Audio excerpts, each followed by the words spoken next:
আৰু ফ্লেক্সিবিলিটিও খুব ভাল, খুব ধুনীয়াকৈ কৰিছে। আৰু ভালকৈ অভ্যাস কৰিব লাগিব, ভাল টিচাৰৰ ওচৰত ভালকৈ অভ্যাস কৰিলে আৰু ইম্প্ৰুভ কৰিব পাৰে। এনেই ভালকৈ কৰিছে, ষ্টেবিলিটিও ভালেই আছে, ধুনীয়া। বেণ্ডিঙো খুব ধুনীয়াকৈ কৰিছে, ভাল, খুব ভাল। মই অকণমান আপোনাৰ জৰিয়তে জানিব বিচাৰিম যে যোগাসনৰ উপকাৰিতাৰ বিষয়ে আমি সকলোৱে পঢ়িবলৈ পাইছো, কিন্তু এই যোগাসন বিষয়টোৰ লগত আপোনালোক দিনে নিশাই ব্যস্ত হৈ থাকে বা লাগি থাকে। মই দুইজনকে প্ৰবীণ দাস আৰু আপোনাক দুইজনকে সুধিব বিচাৰিছো যে এই যোগাসনে প্ৰকৃততে মানুহৰ স্বাস্থ্য বা মনটো কেনেধৰণৰ উপকাৰিতা একেবাৰে পুংখানুপুংখভাৱে আমাৰ অকণমান ক'ব চেষ্টা কৰিছো।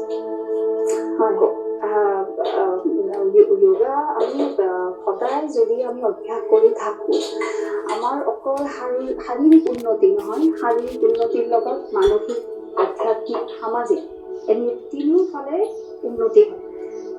কিন্তু আমাৰ ৰেগুলাৰ অভ্যাস কৰি থাকিব লাগিব ভাল প্ৰশিক্ষকৰ ওচৰত। আজিকালি বহুতে মোবাইল চাইও অভ্যাস কৰা আৰম্ভ কৰিছে, কিন্তু মই ক'ম যে সেইটো কৰিব নালাগে। আচলতে অভিজ্ঞ শিক্ষকৰ ওচৰত গৈহে অভ্যাস কৰাটো উচিত। আৰু যোগ অভ্যাসৰ দ্বাৰা বডি ফ্লেক্সিবিলিটি বহু যদি ভালকৈ অভ্যাস কৰে, সদায় অভ্যাসত একদম ধুনীয়াকৈ ফ্লেক্সিবিলিটি আহি যায়, যিটো খুব দৰকাৰ। আৰু কম বয়সৰ পৰা, সৰু বয়সৰ পৰা কৰিলে বেছি ভাল যোগ অভ্যাস। খিনি কম।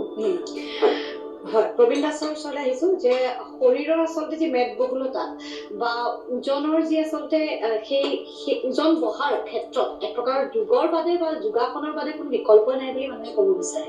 ওজন কমোৱাৰ ক্ষেত্ৰত অৱশ্যে ব্যায়াম বা আজিকালি জিম চিম যায় তেনেকুৱা ধৰণৰ আছে, কিন্তু মই যদি আপোনাক সোধো যে ওজন বঢ়োৱা, ওজন কমোৱা, ওজন কমোৱালেও নহ'ব, বঢ়োৱাৰো কথা থাকে, বোলে বঢ়াব বিচাৰে ওজনটো, যিমান খাই থাকিলে ওজন নাবাঢ়ে। গতিকে যোগাসনে এইসমূহ ক্ষেত্ৰত কেনেধৰণে সহায় কৰিব বুলি আপুনি ক'ব বিচাৰে?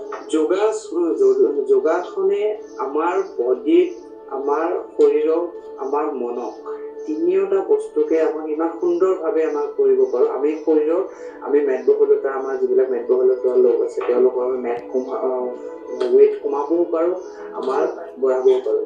আৰু বঢ়াবলৈ আমি কিছুমান অকল য়োগা কৰিলে নহ'ব, তাইৰ লগত ডাইট, আমাৰ খানাৰ কিছুমান নিয়ম আছে, যিবিলাক খাদ্য আছে আমি খাব লাগিব।